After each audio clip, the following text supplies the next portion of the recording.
Hello everybody, what is going on? Today I will be reviewing set number 75283, AAT or Armored Assault Tank. This is rated 7+, and I waited a long time. I think probably about 6 months to actually get this set, and I finally got it. So I can't wait to bring you guys the review of this. As you can see, we've got the figures down here. This is just the front of the box. Very nice box art. This is actually based off Season 1 of the Clone Wars, but yet you have some Season 7 figures, so that doesn't quite make sense. But on the top, the actual size, which is Ahsoka Tano there. And then flipping it around, you can see some of the features that come in the set. So there you go. Very nice. You've got the Disney logo down there. Lego.com/Star Wars is right over here. And then what I don't like about this set, for box-wise, packaging-wise, is that they do have these thumb tabs. So that's not the best because you will ruin the box if you do that. So I'm actually going to use a knife and cut down there so I don't have to use the thumb tabs. And I'm planning on getting more of these sets, as well as more for our First Legion Clone Troopers. I should have the review out pretty soon, if it's not already out. And yeah, let's get to the contents of the box. This is what you're going to get when you open the box up. Right here, bag 1, 2, and 3, and bag 1 and bag 3 are similar in style, but bag 2 is the normal. Then you've just got these square instructions, pretty standard. Open it up. And you've got the advertisements and the advertisements for the Skywalker Saga. There might be a code in here for it, but I don't think so. I think it just comes preloaded in the game. Then you do have these, which actually come loose in the box outside of the bag. And nicely, only 2 stickers here. So that is very nice. Okay, let's get into the time lapse.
Okay everyone, this is what the set looks like completely built.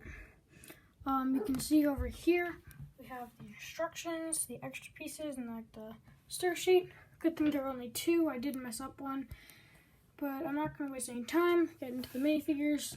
These ones I feel don't need much of a close-up since they are the same and we've seen them before. But they're kind of confusing with the names. One is Battle Droid and one is AAT Driver Battle Droid. So they're the exact same. The names are different though, so that can be a little confusing. But they are AAT Driver Battle Droids, both of them. And I do wish there was some more variety. If they included maybe one more droid, a Super Battle Droid or a Droidica or something, I do think that would really make the set complete. I think it'd be a lot more popular if there was just one more figure. But nonetheless, this is a pretty good set. Only one more piece than the Final First Legion Clone Troopers, which I should be reviewing soon, like I said. But they do use these big pieces, which do come out in the box, just loosely floating around, so they can get a little dinged up. And then what really is nice are these two figures right here. So I'm gonna go ahead, get right into this. So taking a closer look at the 332nd Trooper here. He is very nice, and I do want to get a few more of these. I hope they come in a different, cheaper set, but if not, these guys are going to be very valuable. This is just standard back printing, so there's basically, it's all blank at the back. But on the front, it's just the regular First Legion Clone Trooper torso and legs. And does have this new skin tone head, which is very nice, rather than the angry clone face we've seen for a long time. And then this very nice helmet. Mine's a little faded and misprinted. You guys can't really see that. But yeah, these guys look very nice. So taking a look at Ahsoka Tano, she is very nice. I do like that she has a new head, not just the Clone Wars one. I do wish they didn't make the eyes so blue, because that is a little off-putting. And they did use the Shakti hairpiece, which is rubbery, so it kind of takes the head off if you try to take it off. But this is supposed to be shifted down a bit, so that's a little weird, but I guess that's fine.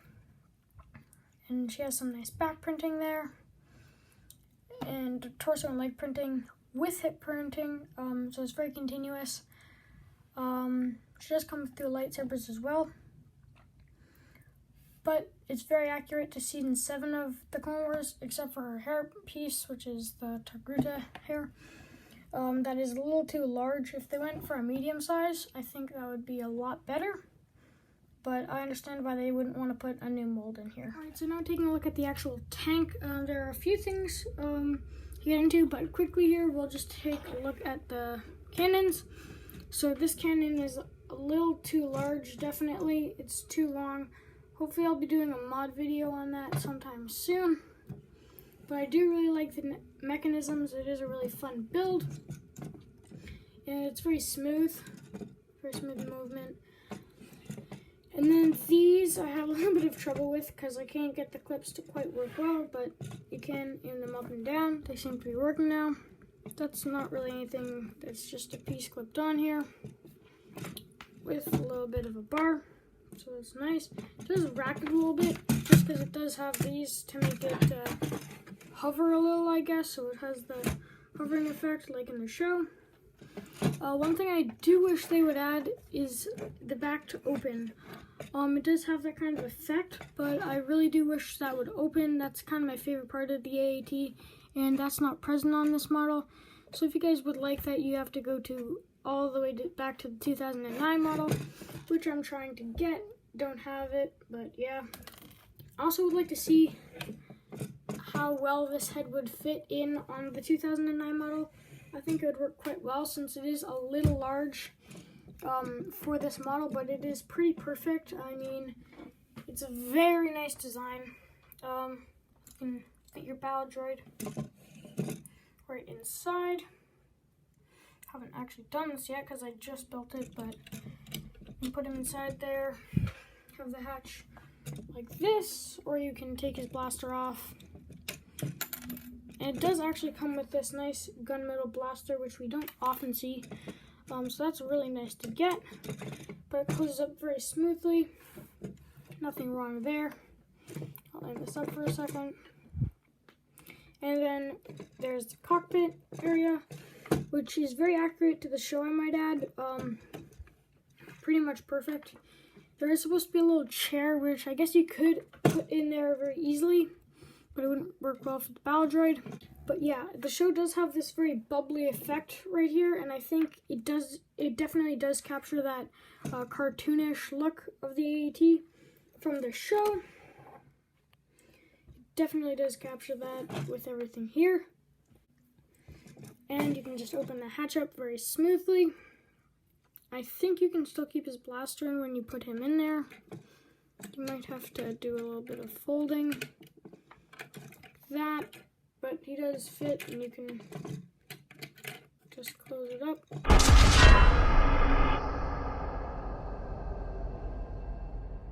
In the right spot. Yeah, so apparently his blaster doesn't fit, but you can just chuck that in there.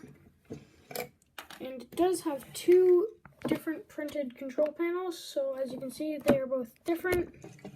So they're not the same printing, which is pretty nice, I guess. And this is a very fun build, like I said. I will hopefully be getting 2 more of these, I think. I do wish to have 3 of these. I think that would be a nice goal to get to. But that would cost $150, so I do think this is a very nice model. I really do love it. And then there's one more feature we can get into right here, which are just these flick fire, or not flick fire, but these spring-loaded shooters. When I first got into LEGO, these had just released. I think it was actually the very year that they were out, so they were in every set. And I think it does have a good feature rather than stud shooters. So I do think this is very nice. Now getting into some of the details of the model. We do have 2 separatist logos. I wish they were printed, but they are stickers.